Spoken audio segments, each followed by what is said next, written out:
Greetings and salutations. Thank you for joining us. My name is Johnny Nato. Welcome to Embrace Your Storm, and we've got an awesome episode for you. Before we get to that, don't forget, check out the website, embraceyourstorm.com. You can send your emails to hello@embraceyourstorm.com. Don't forget, there's wonderful dashes in the domain name because I'm cheap. And I think that's everything that we need to get to before we get to the interview. So today we have on Shwe G, and he is a blues musician coming from India, but he's also a Berklee graduate. So, Shwe, thanks for coming on today, man. Hey, John, it's my pleasure, man. Thank you And so much for having me on the podcast. thank you so much. So Shwe, before we get to Berklee and all that fun stuff, like how did you get involved in playing music? How did you get bit by playing musical instruments? And so, so I was always surrounded by music at a very early age, at a very young age. At the age of 5, my dad got me these two Indian instruments, sitar and harmonium. Nice. And so then I started my Indian classical music journey. I was learning some rags, some alaps, and all of those things, that you so stereotype in the American culture, right? Yeah, But no, seriously, yeah. Yeah, man, it's like the Simpson thing, but so I'm not gonna just get into that right now. So that's your podcast of its own. But yeah, man. So my dad got me all those like instruments, and like he persuaded me to take my music education super seriously. And then my parents, like, they were into finance, like both my mom and dad, but they were artists by heart. So they would just so have art all around the house. They would have paintings, they would have books, and they would have the cassette players, of like all the Indian musicians, like the great Indian musicians like Ravi Shankar, your Jagjit Singh, Kishore Kumar, like some Bollywood people too. Mm. But I was focused on the Indian classical, and I loved that music. And um, like it was just like inspiring me. It was inspiring me to learn that discipline. Now And then, the sitar, you sorry to yeah. cut you off, Shway, but so the sitar when you're playing that, that's more of like it's kind of like just I just want people to understand it. It's kind of like playing a guitar but lying down ish. Is that a good way to maybe explain it kind of? Yeah. So your sitar is basically like your jumbo version of the guitar. It has like 21 strings. You Oh, play I like didn't realize I had that many strings. Wow. yeah. So it has 21 strings, but like you only play like 4 5 strings, and the rest are sympathetic strings. So so basically like you play them through your vibration. So I don't have to play Interesting. all the strings. So I just play like 5 or 6 strings, and then through the vibration of those 5 or 6 strings, like you can hear all those like Oh, 21. that's how it gets that tonal sound to it. That makes sense Exactly, bro. now. Yeah, exactly. So That's it's uh so it's called interesting. So it's called the sympathetic strings. It's called the sympathetic strings, and so that's how like you got, so you get that sound. So you Yeah, get that that's sound when you like I play. never realized. That's interesting. Okay. And so how about the harmonian? Like what is I don't think I actually even know what that looks like to be honest with you. Like I can't Yeah, I like harmonium is basically like your so keyboard only, and it's a German instrument actually. So it's okay, a I think German I have instrument, but seen it now. yeah. So it's a German instrument, and then it got brought over to India through some European invasion, and it's basically like so you pump up some wind, by uh, so using your left hand, and then like on the right hand, like you're pressing the keys. Mm, So you're pressing the keys. So mm. it's a fantastic instrument, and like you just play all the rags and everything on it, and it's basically to improve your vocal, your singing. So your to increase That your makes vocal sense. range. That makes Like sense. like a lot of the Indian artists, while they're performing the rags and everything, they just you play it on the harmonium. So That's cool. like it's pretty so knee deep, like into the Indian culture. And I know I'm jumping ahead, but I listen to your music and it's cool that you can hear that influence of the melodic approach to like the scales that you have in your blues music. It's very cool. yeah, You man, yeah, man. Yeah, so you released the track, you released the track like a month ago. It's called 21, 21 by 6, and that has your guitar, harmonium, so no harmonium, but your guitar and sitar on it, yeah. you know, and like you can like hear the fusion of the West and the East. like in that track. Absolutely. Yeah, Yeah, man. absolutely. So did you play the sitar and harmonium like ever since you were 5 up until because I think you said you started playing guitar around 15. So did you play those Yeah. instruments for like 5 years? I mean 10 years? Yeah, so I wouldn't say like actively for 10 years, but I would Okay. say like, I continued it till the age of 10, 11, you know, and then I stopped the music education for a while. I wasn't learning actively like a musical instrument. Mm. And then by 15, 16, I picked up the blues guitar. But then everyone was so like enamored by the sitar that even when I was at Berklee, they uh, kept on asking me to bring the sitar from India. Yeah, so which was yeah, because they are, like really like enamored by it, Well, yeah, because no, like because that I mean instrument. they want someone that to play it where it's like their native instrument, right? So like they Mhm. want to see someone shred on it, you know what I'm saying? Exactly, dude. Exactly. So they wanted Yeah. me to do so the same thing, and so it's like you sort of like you're stereotyping it, but then also at the same time it's not because like they're really curious about it and they really want to Right, get to the yeah. bottom of it, and they're Absolutely. curious. Yeah, So, yeah. so I did that massive undertaking. I brought my sitar from India to the US all the way, and it was like a bitch carrying it on the flight. I was just And about to ask how big are yeah, those things or how much do they weigh or whatever? If like they're a lot bigger than I imagined then, like because you said they're yeah, yeah, 21 strings, like they're, you yeah. know. Yeah. So you're like it's a lot bigger, but it's not that heavier. To be honest with you, because Okay. like it's you made out of a hollowed out your pumpkin. Oh, You okay. know, Okay. so like your body of the sitar, like your bottom part of the sitar is like a hollowed out your pumpkin. So it's like pretty lightweight. It's Okay. not even like as heavy as a Fender Stratocaster guitar. Oh, You know, okay. so yeah, so sitar I was able to bring it on the flight, but I just had to get it bubble wrapped at the airport and so do all of those things and pay the your heavy duty. Oh, You yeah, know yeah. Yeah. you the extra baggage and everything. And then I was able to get it to the US. And now it's just lying in the US, with my sister. Because and now I don't have it, so half of my life I'm like just you're shuttling between your instruments and clothes and you have the records and the vinyls. So it's pretty hilarious, man. So with India, like, is the sitar kind of like piano over here, like when parents like want their kids to learn an instrument at 5 or whatever, they make them play the piano. Is the sitar that instrument over there? Do all the parents want their kids to play sitar? I mean, like just 10 years ago, like 15 years ago, sure, because they wanted like the kid to be a part of the Indian Indian culture? culture. Yeah, yeah. Exactly, the Indian culture and the ethnic music here. But now it's like you're pretty yes, westernized and globalized. So like so now I'm seeing the young kids. I speak to them and they're learning guitar at the age of 4, 5, or 6. You Interesting. know, Okay. so Okay. like the culture. Yeah, so we are seeing like a shift in the culture. But then people like also depends your family to family, John. Like if the Yeah. family has like an Indian bent, and if they really want the kids to be a part of the Indian culture and like so all those things, then they would encourage the kids to you pick up sitar or like your vocal singing or like Indian classical singing. And if you're pretty like westernized and everything, then the piano and the guitar just does the job. How's the culture over there? Are there some Indians like say are there some Indians that go like completely like westernized, I guess, let's say? Are they Yeah. looked at or frowned upon to some other Indians? Are they like, "Oh, you turn your back on like us and culture or whatever?" Like is there I mean, kind of it's like that just like, culture war kind of thing? so we have like your pockets in India, so we have like some pockets like so like how you have like a deep right wing pocket, Yeah, in the yeah. south, Yeah. and like so they don't want the immigrants or like they don't want so they want the guns, Right, and right, like so like yeah. so they want to preserve their culture, right? Like they want to Yeah, preserve their yeah. heritage.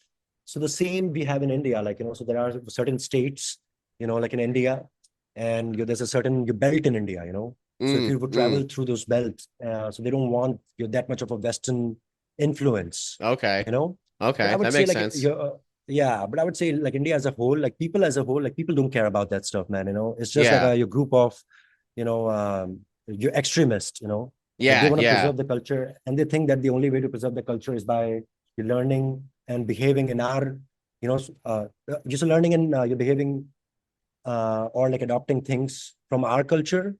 But I think like that's very ignorant, that's very Yeah. ignorant because like the more global you go, I think the more you appreciate your culture, I hear what you you're know saying. Yeah, no, yeah, man, totally.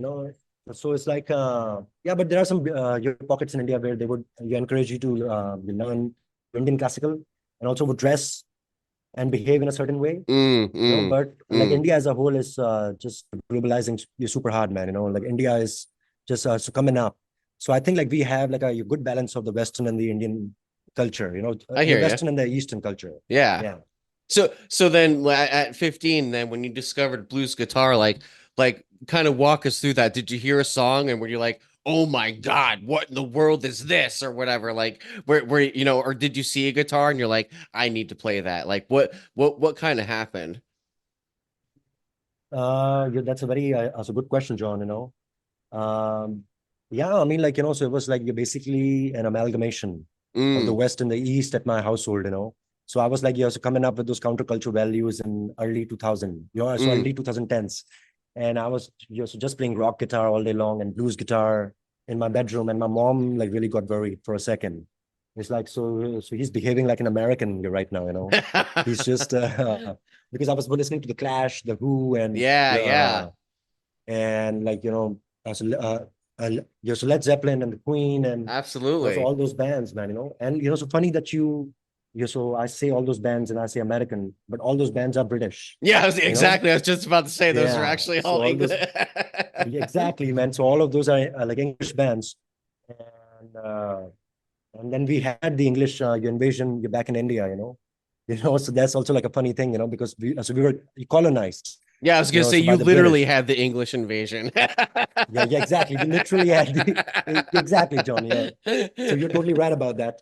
So you literally had the English invasion, and it's funny. It's funny. So I was like adopting the culture, but my parents were pretty like open-minded, and they were like pursue that culture. But then they would get you worried, Mm, because like anything which is alien to you, it's like absolutely. so if you come to India and if you become a yogi, John.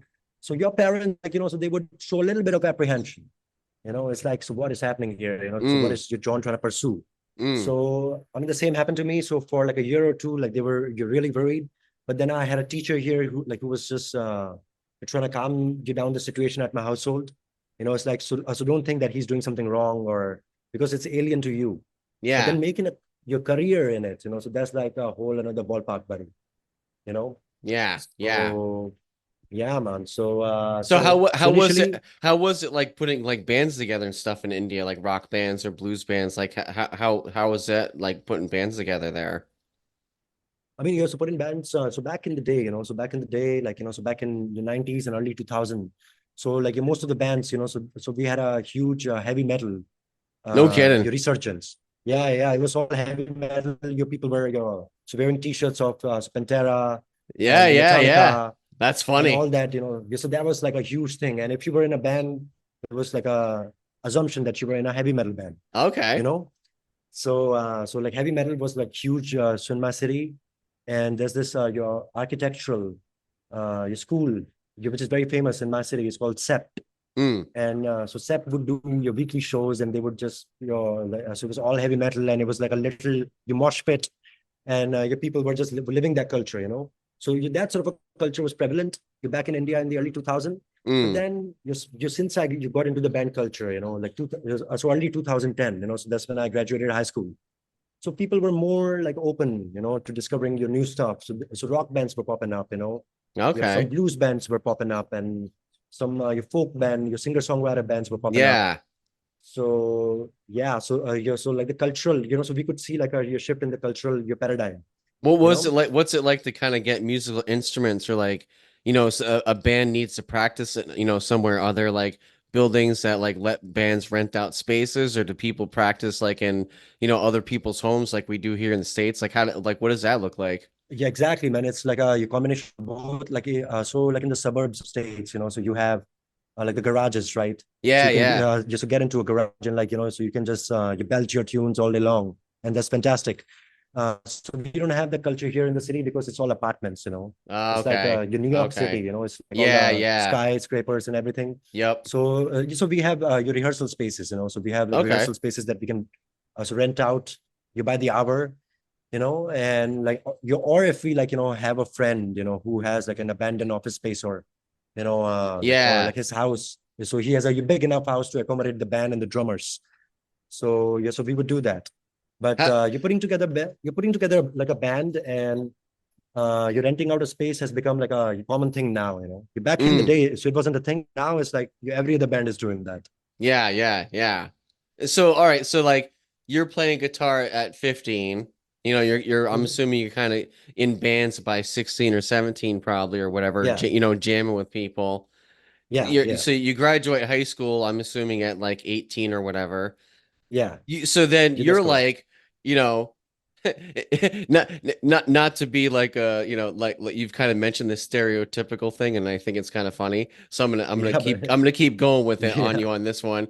So yeah. in Please. typical sort of Indian fashion, you're like, hey, yeah, I want to go to school. I want to be a musician. Oh, what's the best school in the world? Oh, let's go to Berklee. So you decide to go there. Like, Yeah. So pretty much, I mean, I was already a black sheep in the sense that, you know, so I wasn't being so like an engineer or like a doctor or like a MBA, well, you right, but know. you weren't doing that. But It's like you weren't going to like Harvard medical school, but you're like, no, yo, but I'll Harvard go to Medical School. Berkeley instead. You know what I mean? But Like, exactly, yeah, exactly. So the Asian gene in me and the Indian gene in me is like, if I'm going to pursue music, then I'll go to the best school for it, yeah, right? exactly. The best college for it. And so at least my parents were, so they weren't so worried, you know. It's like, so at least he has a game plan and he wants to go pursue your music. Yeah, But you did they know that even go to the best schools for music, you still have to hustle it out, man. It's yeah, so absolutely. so so after going to a school, it's like, you know, and you're somebody who didn't go to Berkeley, it's like, so you have like your level playing ground. But yeah, I would say, like, you know, so like the guy who went to the school, like, so he would be well versed into the music business and the music, you know, theory and Yeah, yeah, like, you know, so you have like an upper hand, like I would say, like you have an upper hand how to handle and how to cope up with the industry. But yeah, then it's your music, man. It's like, so if you are spending like $250,000 into a graphic art or like a graphic design degree, you know, yeah, so it's still going to be a hustle because like the jobs are not going to be high paid, you know, in the first exactly. place. Yeah. I mean, yeah, So like at the end of the day, even though you went to Berkeley and all that, it's like you still need to produce the actual music. Like, you know what I mean? Like you still need to yeah, like yeah. make the actual music or whatever. You exactly, man, exactly. And just, you know, I mean, the adulting is, so when you realize, so you just have to make money, you know, like every Yeah. month you have to make enough money to pay your rent and your living expenses. And that can be done via anything, you know. So that doesn't, you have to be music or like, I don't have to capitalize on my art. But being a professional like musician, so you just have all these like questions with yourself, you know, like you're questioning yourself and being an adult and being an artist, you know, it's like, so how do you balance both? And I'm pretty sure like you have asked that question to yourself too, John. Oh You know, yeah, it's like, yeah. so how do I do all the artistic things? But at the same time, like, you know, like how do I do other things like corporate things, things that pay the bills easily, Yeah. you No, know? I exactly. Like And so and yeah. so when you went to Berkeley, like what did you kind of choose your major and what were some of the classes like? Was it like I'd imagine it must have been pretty intense like at some points. Like, Yeah, man. you know, Yeah, like yeah. putting together maybe musical pieces or whatever. Like you know, like what was some Exactly. of that like? Man, so your Berkeley is a pretty intense school, and so I was doing my bachelor's your degree there. So it's like a pretty good combination of your 60 to 70 credits. So that would be your reserved for the music, and then Mm, 30 to 40 credits would be reserved for the liberal arts, mm. where you learned your language and philosophy. And I took Spanish, and then, you know, so like the deep your like history of the South, you know. So like I would take a elective like that, Okay. and your some That's kind different of funny they would philosophies. make you take regular classes like that still at a musical Yeah, school, you know? yeah, yeah. Some liberal arts class because it's a your degree, right? Yeah. So it's a degree. So like you have to have like a well balanced course. But then in the music, you know, so like to answer your question, I chose my major like around the third semester. So in the second year, so around the second year, I Okay. chose my major, and like so very well knew that I just wanted to play guitar. So I chose your performance as my major. Okay. Okay. So so my degree is in your bachelor's in music with a specialization in guitar performance. So that's my degree. And That's cool. then I would take classes, you know, so the level 1 to 8 of guitar proficiencies, you know. So like every semester I would have like your private guitar class, you know, with your so guitar teacher of my choice. And so you would have like your half an hour to an hour like during the week. And then you would just go and learn your guitar from them or whatever doubts you have as a player or Mm. you wherever you are in your life as a player. So they would answer all your questions, you know, so that's fantastic. And then apart from the guitar and the practical classes, I would have theory classes like so harmony, So Yeah, yeah, harmony, totally. so level 1 to 4, so where you learn music theory and You gotta learn your like how modes and all that. exactly, man. So learn your modes, like your 7 different modes. You learn some advanced modes. You learn some jazz scales. Then I would take some ear training, your brother. So which was like also a combination of both practical and theory. Mm, So you mm. would learn how to conduct and everything, and so you read some pieces out loud, some musical pieces, but then you would also you hear some pieces and you also jot it down on a piece of paper, you know. Oh, that's pretty brutal. And yeah, so that's a brutal class, and and then like some so as you progress further like into your like education into the third or fourth year, you would have some advanced your jazz classes. You would have some so where you Yeah. learn from like a your xylophone player or like a vibraphone player, and he's teaching you how to transcribe like his your piece onto your instrument, Wow, that'd be crazy. I'm dude. trying to think Yeah. of right now, like playing a xylophone piece on guitar. That would drive me mad. Oh man, yeah. So I would learn some pieces in the like augmented mode or Oh, some geez. diminished modes, and so like so we would have classes like so okay, so learn how to write a piece using only diminished modes, Oh, gee. so only diminished, so no major minor, so no. And I'm like, man, Those are that's all pretty lovely weird. chords. Yeah, those are lovely chords, and I have to write a piece on it, but that's you're pretty like intellectual in a way that you find your way or you try to Yeah, express yeah, like your idea with a yeah. theoretical device, Hmm. so that's you're pretty like Did you have interesting some like pretty if you like ask and me. did you have some pretty intense like guitar teachers? Like would they be like, "Oh man, you Oh yeah. suck" or whatever? Like, Oh, dude, like yeah, dude. So I had so Pat Metheny's your guitar teacher was my guitar teacher, man. no, You no know, kidding. yeah, dude, and he would just ride me all so long. It's like so, like if you don't want to play guitar, sure, it's completely fine, and like you can go flip burgers. We Oh have those my jobs available God, in America, that would and drive me. I'd be like, I'm dude, terrible. yeah, I suck. exactly. So but that made me like a better player, buddy. So that No, made I me a hear better you. player, Yeah, and it's like your dad, basically. It's like your dad, yeah, It's yeah. like your No, dad. totally. Just you're trying to ride your ass and just be like you become a better human being, become a better person. That's fine. Like we So, were talking about Frank Zappa earlier, and oh yeah. I remember watching an interview with Steve Vai, and he talked about the time that he came in to try out for Frank Zappa. This was the funniest, like one of the funniest things I've ever heard anyone say. Yeah, And man. so He was Steve riding his Vai, ass. yeah, Yeah. yeah, Steve Vai was like, Frank, I came in and Frank was like, oh, here, play this, and Steve Vai's like, okay, and he plays it. And then Frank was like, okay, now play that, but do it with like a reggae like upbeat and like 7/8 timing or whatever. And Steve Vai's like, okay, and he does it. And then Frank Zappa's like, okay, now do that same thing, but then like do this and this. And like so he's making it Yeah. more difficult as time's going on here. Yeah. And so that by Yeah, the man. time they get to the end, Frank's like, okay, now, do this, and then Steve Vai kind of takes a minute and he's like, I look at Frank and I go, that's impossible. You can't do that. And Frank Zappa goes, I hear Lita Ford's looking for a guitar player. Like, Yeah, like, man. Oh man. Yeah. like, So Frank would do that, yeah, yeah. Yeah, Frank would do You that. just don't tell him you can't do that. No. You know what I'm Yeah, saying? Like, exactly. So that's a personality so test rather than an assessment on guitar or something. It's like so you never say no to yeah, any challenge in life. And yeah, even if something is your so it can be done, but you find a way to creatively do it somehow. And absolutely. also your Frank would just asking questions like, so transcribe like your telephone book. Yeah, So it's yeah. like, how do you transcribe a telephone book on the guitar? And it's like, Yeah, dude, no, totally. yeah. And and when Frank Zappa puts you down in the liner notes as Steve Vai, who plays impossible guitar, I mean, that's Man. bragging That's how rights you right know, there. man. Then that's how You you know you made it in life, Like you exactly. don't even need to do anything else. And then Exactly. Frank, man, again, Exactly. you're going back to Frank, man, So like you just are inspiring me to go check out his discography and just listen to all the Oh, stuff, man, dude. Dude, Frank is a genius.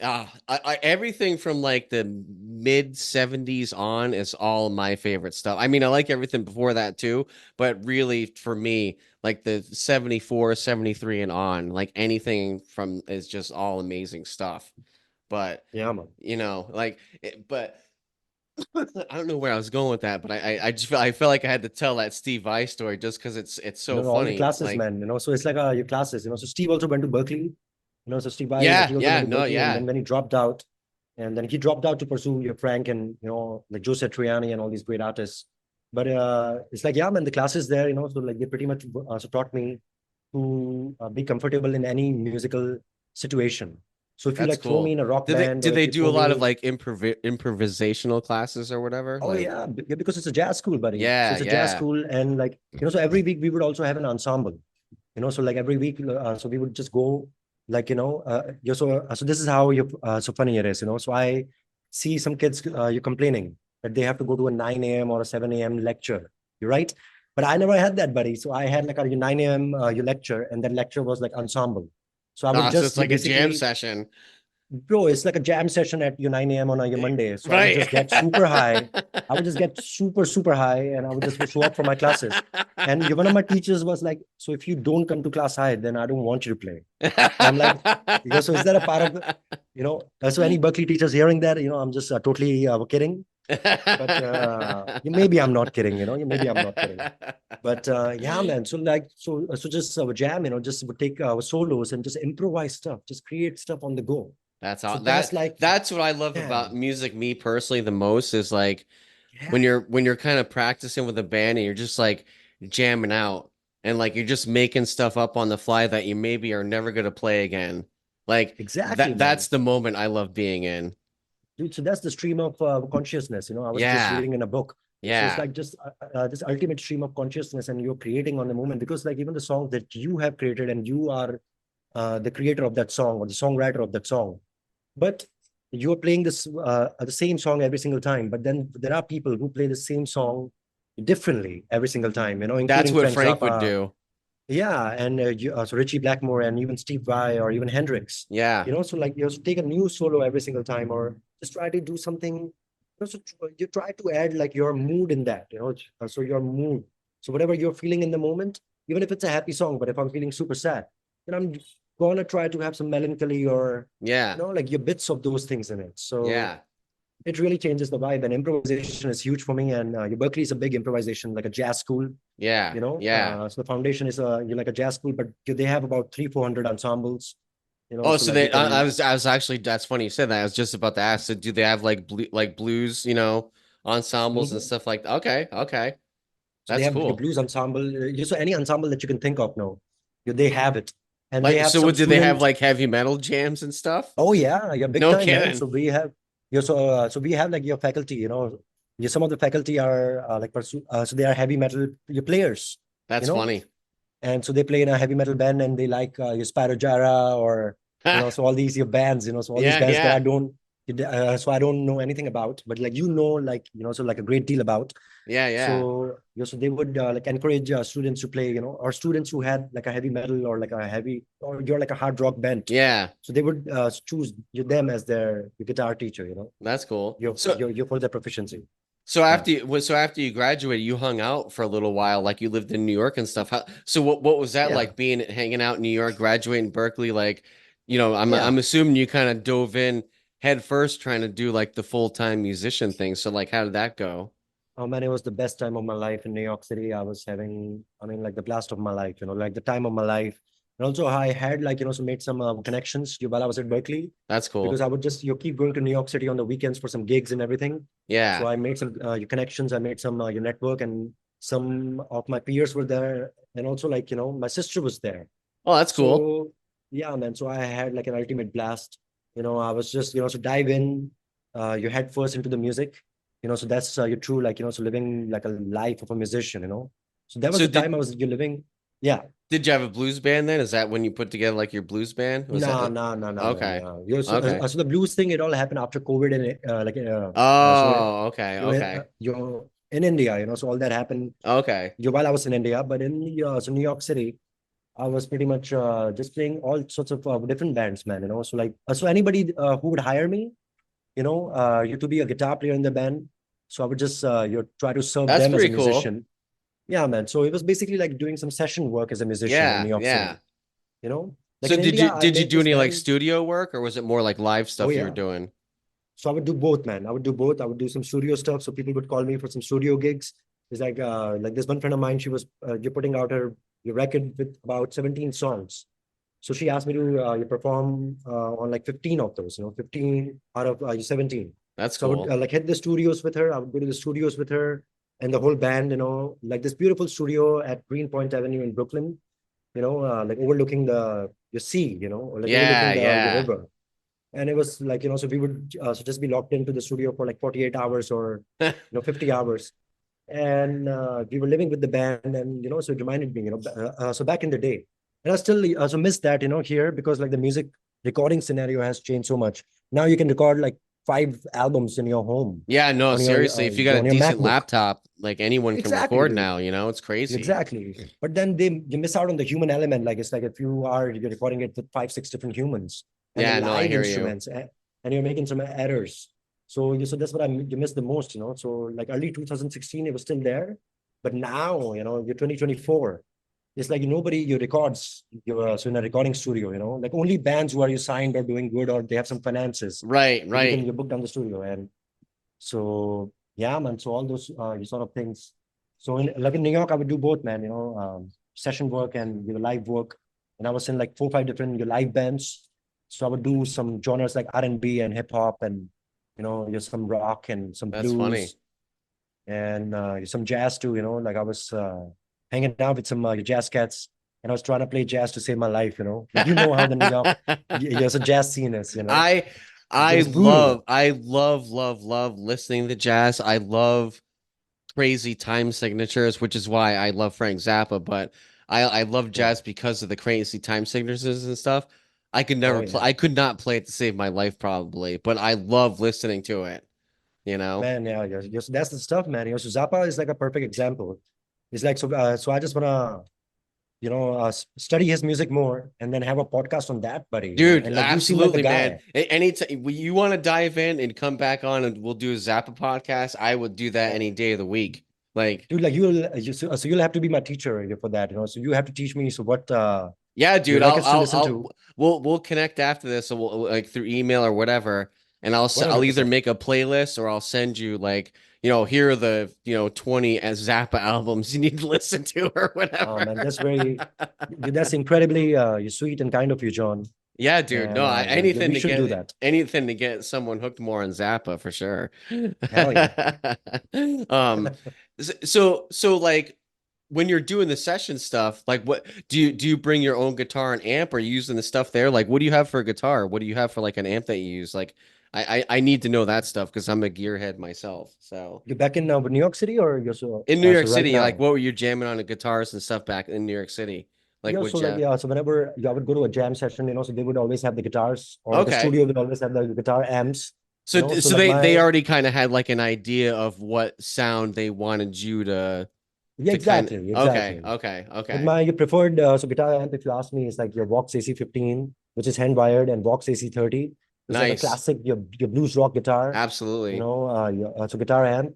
And then your main amps is this your Fender Stevie Ray Vaughan signature your Nice. Stratocaster, That's cool. heavily as a relic, So if I were to send you a picture of your guitar, it's like you're so relic, like, somebody would say that it's from the 50s or the 60s, Yeah, yeah. you Does it know? have like the So Stevie Ray Vaughan like hot rod like single coil pickups and stuff? exactly, dude, Yeah, exactly. So yeah. you got the vibe right. So you know your gears, man. Oh yeah. So you Oh know what you're yeah. talking about. Oh yeah. Yeah, man. Absolutely. So it's like the Absolutely. Stevie Ray Vaughan, like, so like the Texas Special, and the Yep. coil, Yep. and the coil has about 800 your windings on it. So Mm, so it's like your so hand wound about 800 times. So mm. so I would say like about 400, 500 times more than the usual, Wow. strat. So it's Yeah. like really hot, man. So even if I'm so not plugged into an amp, and if I just go directly into a DI box, it's like It's so already hot, dude. distorted. Yeah. It's already distorted, and it's so Yeah. hot that like the speakers can't take it, man. So yeah, man. That's cool. And yeah, those Voxes are pretty nasty too. Those AC30s, those are no Oh joke. man. Oh yeah, so there are no jokes. And if so my kit with the so SM58, Yep. and Yeah. SM57 actually, sorry, SM57. Yep. So if you just so do an SM57 and you're like your box, I think you're good to go, man. You don't need anything else. and So some so effects, obviously. so what do you use now then in India? Like what do you have? Do you still have the Steve Ray Vaughan guitar? Yeah, yeah. So I still have the Stevie Awesome. Ray Vaughan guitar, like in India. I have like a Vox, like a your modeling amp at my place. But now, so you know how it is. Dude, Everybody's I just, love modeling amps. Like yeah, I'm a huge fan of them. There's probably a lot of guitar players that hate them or whatever, but yeah, yeah. I personally, even since the mid 90s, Hmm. the not the first amp I owned, but the first like real amp I owned was a Hmm. Rocktron Chameleon preamp. And Oh, this that's a thing, sick amp, man. yeah, Yeah. dude, that thing predated like amp modeling, but that it was like the first kind of attempt at it.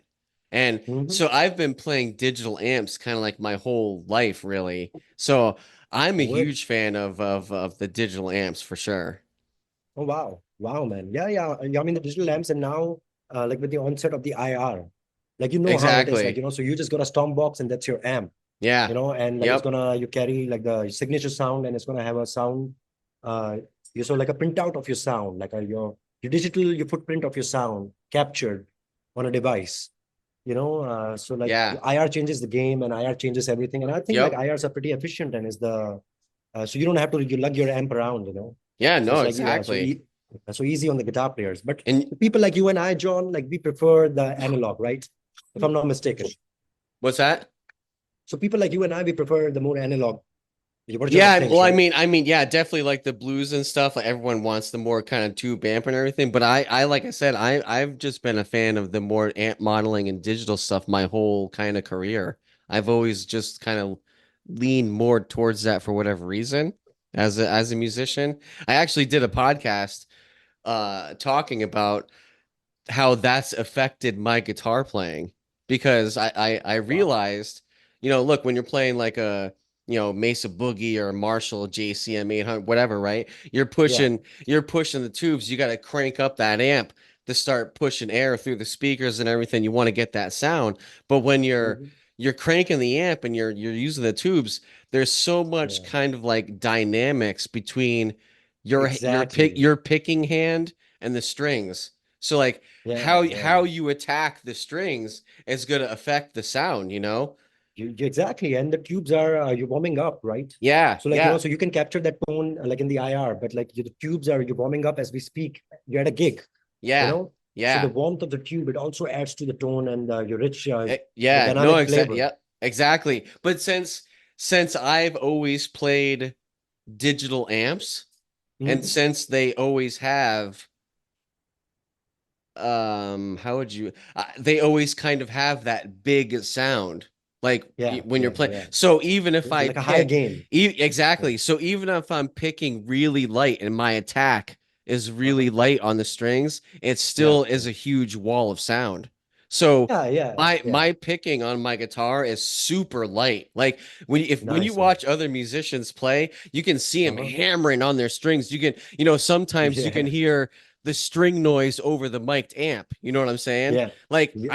I don't play like that at all because I've never used tubes and Yeah. my amp modeling or whatever has always had Yeah. this huge sound.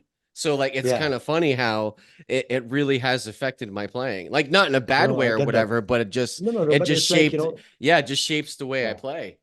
Became a part of your lifestyle, and like Yeah. so like just to keep your pick in hand you light, so like that's how all the great guitar players in the history, like throughout, Yeah. like so unless you're playing the blues or you're doing some theatrics, and for blues I can understand that you have to have some dynamics, but for the kind of music that you play or you used to Yeah. play, Yeah. I think like so to keep a consistent hand and to keep a compressed hand, like so you don't even Exactly. probably need a compressor because you're No, picking so exactly. lightly. Yeah. Yes, also Yeah. I get that.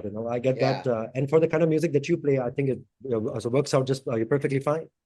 Yeah, no, no, definitely. Like I said, it's just funny. I realized after, and then another thing I realized is I built, I believe I'm breaking it now, but I built, I think, a very bad habit with how I hold my pick because Ah, I learned how to play guitar after I lost my sight.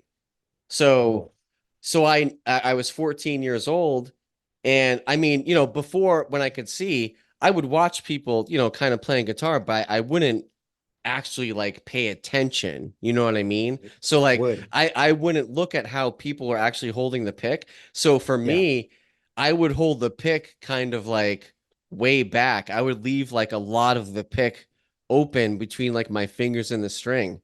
So like Oh, I never realized like, oh, I should like choke up or like make there less room between my finger and the edge of the pick. Because the less room there is between that, the less there is yeah. to move, the faster you can pick. So, Exactly, exactly. So it's so, the so, economical thing. I've only noticed that like a year or two ago. So I've been trying to break 30 years of, bad But bad technique, or picking technique. yeah. No, no, man, I get you. I get you. Like, so we all have those gaps in our knowledge too. And it's like, so there's like a lot of things that we can improve on. So whether it comes to the picking, or like, how you approach the strings, and how also your the left hand, it's like Yeah. you're sometimes like you were just on the fretboard and your hand is so stressed, like you can see it that like it's pinching my nerve or something, Yeah, no, like, no, so I yeah. see some guitar Yeah. players and I'm like, man, you're like just making me nervous for you Yeah, right no, now. it's kind of funny when you talk about guitar. No one really talks about like holding the pick or, you know, Exactly. how to hold your hand or whatever. Like no one and like because really a lot like almost everything you're gonna do is stemming from even that. You know what I mean? Exactly, man. So Exactly. So it's the basics. It's the yeah, guitar basics, man. yeah, yeah, Yeah. yeah. No, totally. So like so after like, in New York, you were doing the sessions and everything like that. How did you Mhm. end back up in India? Was like your visa up, or did you decide, oh, you know what, I'm just gonna go back home? Like, what brought you back to India? I mean, my visa was also up, and then I, so wanted to contest my visa and everything. But then, like the landscape, the political landscape in 2016 was Yeah. also, yeah, also changing. So Yep. Trump was Yep. coming into power, Yep. and they were, also restricting the number of visas, so being given to people. And also, like I thought, like, just to contest a visa is like a very stressful lifestyle. I'd To get your imagine. green I would card, imagine. or to get a visa, man, to get a green card or the citizenship, it's gonna take like 15, 20 years. So I was like, man, so instead of just fighting a legal battle, I just wanna be chill. I just wanna enjoy my life, and I just wanna so make and play music. I hear And you. also, like it was like 7, 8 years I spent like apart from my family and my parents, you know. I hear you. So I hear so I you. thought like so being a son and being a prodigal son, so it was like the right thing to do, Are you just to the come are you back to the India. oldest? I'm the oldest one, so I'm the Oh older one. yeah. Yeah. So you Yeah, got so yeah. so I are you know. also the older sibling? No, I'm not. No. No. You lucked out, so you lucked out there, buddy. You Well, know, I like I said, I have friends that are Indian, and I know culturally like that's important. yeah, man. The oldest, especially the Yeah. oldest son. Yeah, So, exactly. You're the oldest son, exactly. So we have the responsibility. yep, But my parents are not asking me to do any such your traditional responsibilities. They're just like you focus on yourself and just make sure that you are a success and you make something out of your life. that's So cool. so that's what all the parents want. So there's no pressure on me. That's And now good. I'm thinking about just making a return to the Western world, man. So 2024 or 2025, I just wanna so make at least like some traveling plans. And if I Yeah, do, you come up on the East Coast. I'm gonna absolutely, be dude. so I'm gonna hit you up, John. We are Yeah, gonna be hanging man. out. And Dude, I'm, who knows if you need another guitar player, maybe I'll be traveling with you. dude, we are gonna be jamming in a band together, man. So you come to Connecticut, and Hey, man, I so if you got, you find know the what? first bar, I have a Telecaster. It's my favorite guitar. And dude, so there you go, man. and it's Yeah. actually a Blues Boy. It has a single coil in the bridge, but it's got a humbucker in the neck. Oh, that's sick, man. Yeah, That's sick. it's pretty awesome. I have Yeah, man. like five guitars. Wow. I play V's. Flying V's are like my favorite, but this Damn. I have it's a G&L ASAT it's called, but it's basically a Fender Telecaster, and Okay. it's my favorite guitar now. Like Oh, even though hell I yeah, love dude. my metal guitars and stuff, the way this thing Mhm. plays and everything is amazing. I love it. So That's incredible. I'm definitely going to be in the market for another like Telecaster style with humbucker A word. pickups for sure. A word. And like you don't you want to buy like a 8 string or like a 12 string or something? No, actually, I do have a few 7 and 8 strings in my wish list on Oh, Reverb. So okay. Yeah, okay. Yeah, obviously. So I was like, so he's not talking about those. Yeah, how is that possible? Because so that's, but then obviously you have them on your wish list. But Yeah, no, absolutely. I did own a 7 and 8 string at one point. I got rid of them, but I will word. have some again at some point. But then that's Um, amazing. You can never have too much gear, no, right? exactly, Yeah, exactly. man. You know, that's definitely the for sure. So Mm. like now that you're back in India, you you have is it one single out, or do you I couldn't really, I looked at Spotify real quick and like Yeah, I listened to a song or two, but like yeah. do you So have I have just one single out right now or uh, I have two singles out right now. So they're okay. called so first one was called "Wake Up." You know, Yes. it's like a so pop blues tune. You know, so Yep. that I released in October of last year, and so just a month ago, I released my second single. It's called "Song for Her." You know, so Yeah, that's my second single, and so that's my like original. And the third single, I just so put it super um, like spontaneously with my friend like Atribhat. And so that's that 21 by 6 track, the sitar and guitar track. that's So that cool. so we weren't even planning on releasing, but I was at a studio and he was like, you know what, I have a sitar here, so why don't you just play some sitar? And I was playing sitar and he just recorded. He just That's pressed cool. the record button, and then we ended up releasing a track. So that was just very impromptu. It was Yeah, very like yeah. you're on the go, you sort of a thing. And the third single is going to be out by the end of this month, hopefully. Okay. So I got a team here who like so mixes and masters. So after the third single is out, I'm gonna just drop the whole album. Your I, 2017, your medicine. that's kind of funny. Yeah, I was just gonna ask, like, what's gonna be your approach? Like, are you gonna just, because it almost seems like bands these days, it's like no one really releases an album. They kind of like just release man. like single after single after single kind of thing or whatever. Buddy, Like, I miss the albums, man. I miss the albums, and I love albums more than me the too. singles. Yeah, because like if you You know why I love albums is because it captures this like moment in time, like all those songs. exactly, There's like this exactly. thing that ties all the songs together. You know what I mean? Exactly, buddy. Yeah, yeah, Exactly. So you have like a commonality and you have a theme. So you exactly. have a theme throughout the album. So Yeah. like yeah, so most of the successful artists are just putting out the singles. And so this one friend of mine, he put out about 25 singles and no album. And I'm No like, dude, kidding. I mean, dude, like you put out 25 singles, which are almost like two albums, you know? But Yeah. then why are you not compiling them in an album format or something? It's like Yeah. nobody listens to album these days. I'm like, that's not true though. That's not Yeah, true. I People don't think do it's true. I mean, just because it's like a popular thing to do right now, it's still, exactly. yeah, it's still not like I don't know how to It's word just not the it. standard. I mean, it's not the Yeah, standard. I mean, like it's because see, like so I can take it from like a record label's your perspective. So they would you want their hottest artist to release a single instead of an album because they can you milk more money out of that. right, You know, it's right. like with a single, like we can you milk as much like out of it. We can create short form content on the Ex Instagram or whatever, like the 30-second exactly. reels. But Yeah. like the long format content, so I want to bring so that back. The long Are you going format to like content. release kind of like a CD or a cassette or vinyl or whatever? Do you want to do I want to something? do that, man. Yeah, Yeah, I want to do that. I want to release your vinyl too. I want to you press like about 100 vinyls and just order, so vinyl of my album because your vinyl is back. Like you know that. absolutely. Yeah, no, Your absolutely. vinyl has had a huge your resurgence, and it's like the technology of the past, but the technology of the future. And Absolutely. the quality is just like impeccable. Absolutely. So I definitely want to do all those things, John, and so now you're a part of my journey, and I'll be keeping you Yeah, posted. dude, absolutely. And So now let's talk about let's wrap up here talking about the album. So I think you mentioned it, but we might have missed it. What's the name of the album going to be? the name of the album is going to be 2017 Medicine. Okay, there you go. And so 2017 is the year I started writing the album in New York City and Madison Avenue. Like you That's know that in cool. New York, Yeah, yeah, yeah, like in the absolutely. city. Yeah, man. That's some you know, patience to be able to, you know, 2017. I mean, that's seven, you know, 7 6 7 years ago. That's Tell me some about it, time to be John. sitting on some stuff and, Yeah, man. you So know, tell me about it, John. And so it definitely would taught me your patience. It definitely yeah, taught me patience and how to because you have an expression. You want to say so many things, but then you're just holding it back. It's like I'll find my time. I'll find my yeah. time to express, and then you do find it, and boom, it's out there.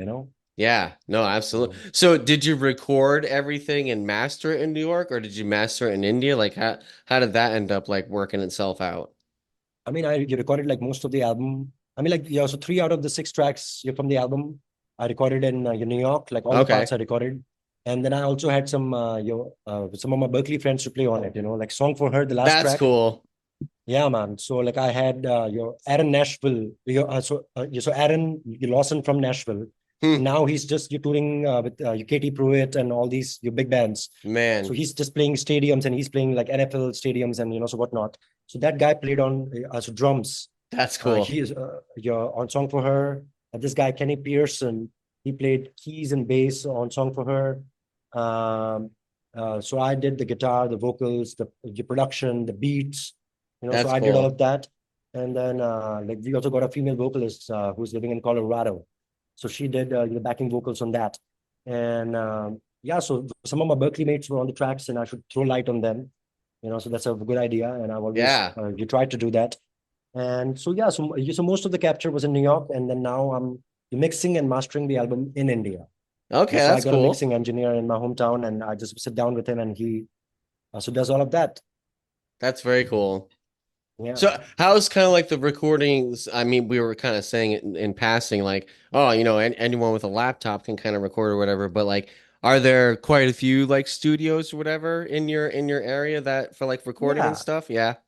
yeah. So we have like so more and more studios you're popping up, and but people are creating spaces in their your homes, you John. Well, yeah, I mean, I So like believe it so because they'll again, we're just saying all you need is kind of like a laptop, a few microphones. I mean, that's seriously, it. So that's it, and you can like so treat your room like yeah. Uh, so like so even if you have a small space, so you can treat that room inexpensively. You can treat that room like acoustically a treated room. Totally, So totally. you can do that super inexpensively, and then you can just record your vocals there. And all the other instruments like guitar and everything, like you don't need like a big space to record, right? Yeah, Like no. unless you're recording from your like amp and everything, and you're miking the amp, then it's a whole different story. But Right, like but if you're but just but because the technology, you literally just need to plug your guitar into the laptop and pretty much. you get some crazy amp sounds out of the VST plugins, you know? Yeah. So you can totally do that. So you have the VST plugins, you have the AU plugins, the Apple Unit plugins, and you have so you basically got everything digitally. So nobody does it analog Yeah, anymore. So most people, I can remember in the 90s having a 4-track recorder, like oh man, like wow, I had a Tascam 4-track recorder. I can remember, we you could do a trick where you could like we would record we would take all 4 tracks, record drums with all 4 of those tracks, but then we could uh-huh, dump those 4 tracks onto one. yeah, So yeah, yeah, we yeah. would have all the drum sounds on one track, but you couldn't like edit it or anything. Once you dumped everything onto that track, that's it. So there So were no like the overdubs on that. So yeah, that's what no, you're trying to say. I mean you could, but once you kind of dump everything onto one track like that, that's kind then you could That's overdub it. the other tracks or whatever. But yeah, Uh, like it was much different back in those days. no. No, I completely understand. So you have seen the technology like evolve Oh, super hard, absolutely, John. man. Yeah, Yeah. totally. Like I said, in the early 90s, I was, recording on the Tascam 4-track and the late 90s, I actually kind of had a recording studio in my house with a Wow. computer like, in like 1999 or so. So yeah, I've seen technology drastically change in the music industry for sure. No, man, so that's amazing that you have so much experience in this the technology space, and you have seen the cultural landscape evolve. Yeah, Like yeah, no, you have totally. everything right in front of you. Yeah. So so that's incredible, John. And one of these days, I hope to like really sit down with you in person. Yeah, If dude, for real, man. Like absolutely. Like is there anything else you want to say about like your music or your, anything else you got coming up or whatever? Like I mean, anything like I would just you try to do like a small plug. I would just encourage everybody to go just to check out me on Spotify and Instagram. and Um, it's Sway G, right? This Shwe G, Yeah. spelled as SHWE space G, your single letter G. Shwe And G. you can you follow me on all the socials, I'll on the put Apple links and Music. stuff in the show notes too. Oh yeah, so that'd be you superbly be helpful. So just so go follow me. So new music is gonna be dropping out. Yeah, so very very soon. I'll be dropping like a track every month. I'll be dropping like a lot of the singles, which are also so not from my album. I'll be dropping a lot of the collabs. So do follow me on all the socials, and yeah, so that'd be it. Awesome, man. Dude, this was an awesome interview. I had an awesome time, and I'm gonna have you back on for our Frank Zappa episode. Oh, Um, buddy, I'm looking forward to that, man. yeah, dude. Like I already have easily at least 10 albums in my head where it's like, yeah, you need to listen to these. So, Uh, um, wow. yeah, it's gonna be awesome. But man, I really appreciate your time, and I appreciate your energy and your personality, dude. I think we're kind of cut from the same cloth. So, Yeah, yeah, you're um, absolutely like, yeah, so didn't feel like I was, you're talking to you for the first time, man. I hear You you. know, so No, exactly. Like yeah, it was really cool. It's been a great interview. So, you're very inspiring, and you are very knowledgeable, and it's you know the best podcast you've done in a while. So I thanks. have to give you, and like you're incredible, John, and I'm looking forward to some more podcasts. Absolutely, man. Thank you so much. And Shwe G, I appreciate your music. We didn't get to talk about your music as much as I would have liked, but people need to listen It's to completely it. fine. It's I I did mention this in passing during the interview. I appreciate your melodic choices because of where you grew up from and because of kind of like the Asian approach to some of the scales that you use, like that was that kind of. I guess I want to ask this before we wrap it up. Because I did want to ask this, like, how are the, because obviously the scales are like, with the sitar and stuff, you can tell like you're using kind of like not traditional or not like scales that would are like normally used, I guess, at least in my opinion. That's what it sounds like. I could be wrong, Yeah, but yeah, how yeah. how are the scales approached like on the sitar and stuff? Because you do kind of have some interesting like not chromatics like steps, but like Yeah, your chromatics. Yeah, yeah. So the yeah, microtone. You're talking yeah, about the microtone. So because yeah. like there's a note between C and a C sharp. It's called C half sharp or C half flat. You know, so however you're gonna look at it. You know, so we have Interesting. the microtones. You know, so between C and a C sharp, like there are a couple notes. You know, so Interesting. So that's what those like over the notes that on the sitar that you don't strike. yeah, exactly, exactly. So That's those interesting. the overtones and the microtones, you know, so we have them in the Indian music. And also like, you know, Huh. all the Western, like the Greek modes, right? Like all the seven Greek modes. Yeah. So very Aeolian, Dorian, Phrygian, and Lydian, right? Yeah. So we have the Indian equivalent of that, you know. So like, for example, if I'm in the Lydian mode, which is like a sharp fourth, right? So I have C, D, E, F, right? That's a major scale, but Yeah. C, D, E, F. So that's your sharp fourth, right? Huh. So that's a Lydian, you know. So that's your sharp fourth. And like in the Indian classical equivalent of that, it would be sa re ga ma, you know, your major Okay. scale would be sa re ga ma pa, right? But Mm. C, D, E, F, G, and but the sharp fourth would be C, D, E, F. So like, you know, so we have those sort of the commonalities between the Indian classical music and the Western music and the Western nodes and the Greek, you know, the modes. And the pentatonic, man, the pentatonic, like is like a pretty much universal language, you know. It's Absolutely. like all sorts of cultures. You have it in the Japanese culture, in the Chinese culture, and the Algerian culture. If you listen to some Romanian music, I was listening to some Romanian folk last night.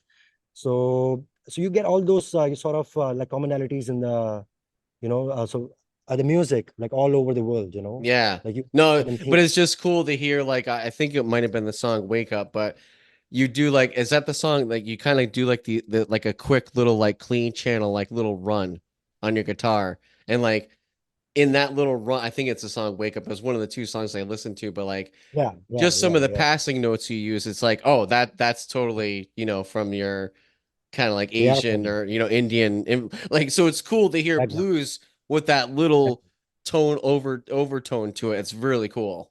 That's true. That's true, buddy. And I mean, like, you know, so any sort of music, man, you know, so learning the blues or learning the Indian classical, they always complement each other, man. Mm, They always mm, complement, and like you can pick, like, you know, the best of like both the worlds and just define your own style, you know. So that's what I'm mm. trying to do now, you know. I'm not trying to stick to the Western pop or the Eastern classical, you know. Yeah, you just I'm kind just of mix, you're just seeing what comes out of you. exactly, man, exactly. So that's the way Yeah, to go, you know. So that's what's up, exactly. buddy. Yeah, man. Dude, it was great talking to you. I appreciate your time. I appreciate you and your music, man, and I wish you well on your endeavors for sure. Thank you so much, John. And I'm also looking forward to getting to know you more in the next coming months. Yeah, You are yeah. an inspiration, and looking forward to a long-term collaboration and friendship. Absolutely, dude. Absolutely. All right, everyone. And so check out Shwe G. There's going to be links in the show notes. You can find him on Spotify. And everyone, thank you for listening. Thank you for downloading. And don't forget to embrace your storm. See ya.